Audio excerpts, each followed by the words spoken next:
1,000 monkeys typing 1,000 typewriters for 1,000,000 years will eventually type the Encyclopedia Britannica. And, of course, the moment they stop typing the Encyclopedia Britannica, they will relapse into nonsense. And so in order that that shall not happen, because you and I are flukes in this cosmos, and we like our way of life, we like being human, if we want to keep it, say these people, we've got to fight nature, because it'll turn us back into nonsense the moment we let it. And so we've got to impose our will upon this world as if we were something completely alien to it from outside. And so we get a culture based on the idea of the war between man and nature. And we talk about the conquest of space, the conquest of Everest. And the great symbols of our culture are the rocket and the bulldozer. The rocket, you know, compensation for the sexually inadequate male.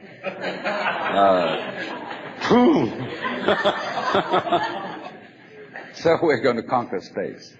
You know, we're in space already, way out. If anybody cared to be sensitive and let what's outside space come to you, you can if your eyes are clear enough.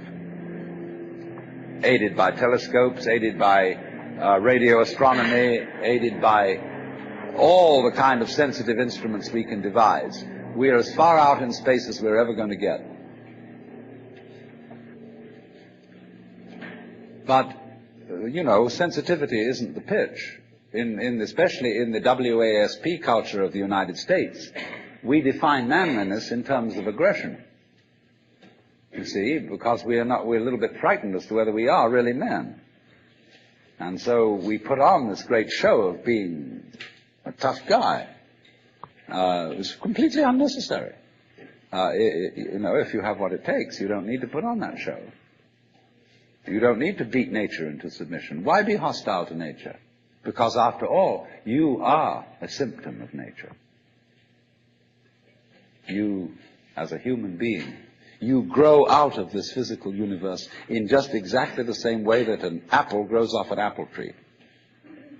So let's, using apple as a verb.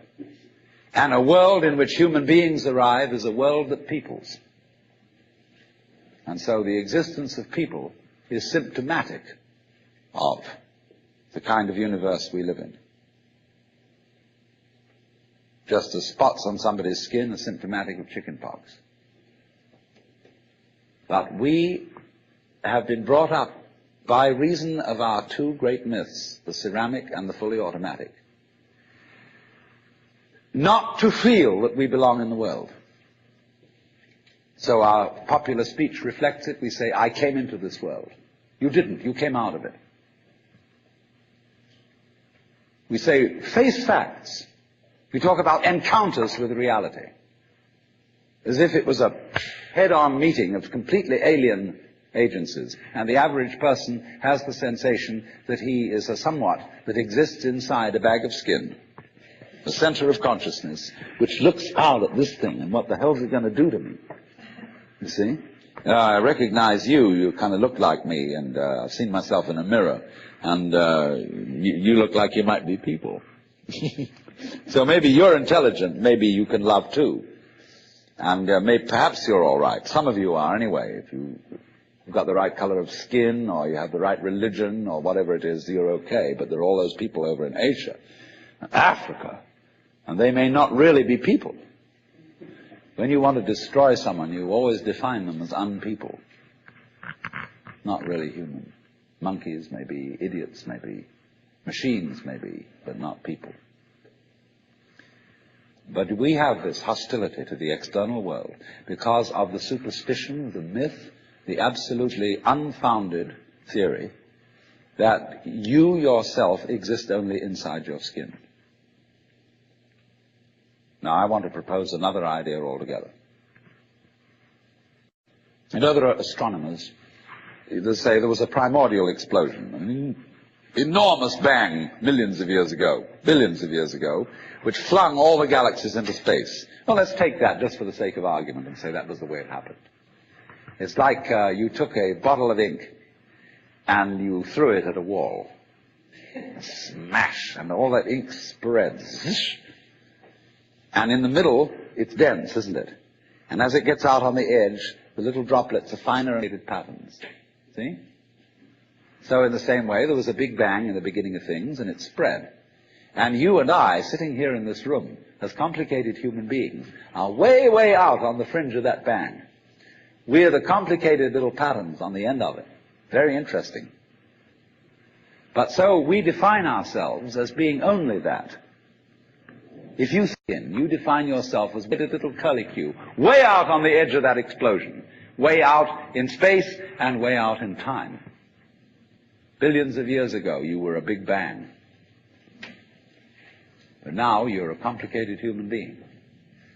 And then we cut ourselves off like this and don't feel that we're still the Big Bang. But you are. Depends how you define yourself.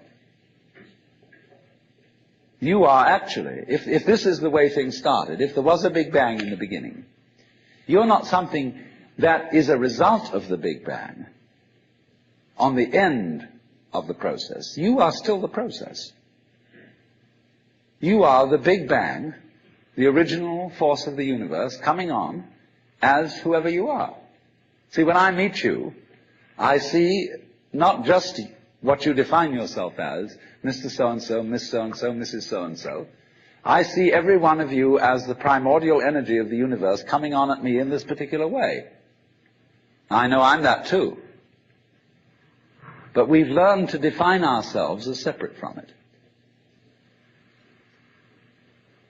And so what I would call a kind of a basic problem we've got to go through first is to understand that there are no such things as things. That is to say, separate things or separate events. That is only a way of talking. And if you can understand this, you're going to have no further problems. I once asked a group of high school children, what do you mean by a thing?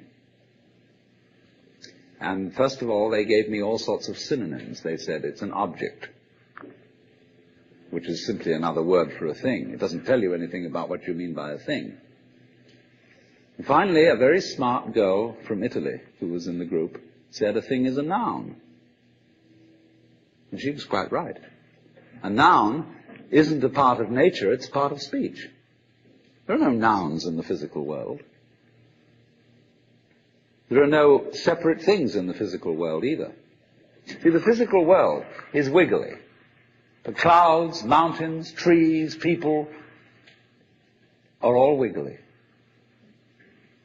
And only when human beings get working at things, they build buildings in straight lines and try and make out that the world isn't really wiggly. But here are we sitting in this room all built on straight lines, but each one of us is as wiggly as all get out.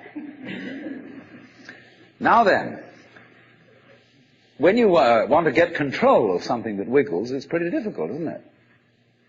You try and pick up a fish in your hands, and the fish is wiggly and it slips out. What do you do to get hold of a fish? You use a net. And so the net is the basic thing we have for getting hold of the wiggly world. And so if you want to get hold of this wiggle, you've got to put a net over it. And I can number the holes in a net. So many holes up, so many holes across. And if I can number these holes, I can count exactly where each wiggle is in terms of a hole in that net.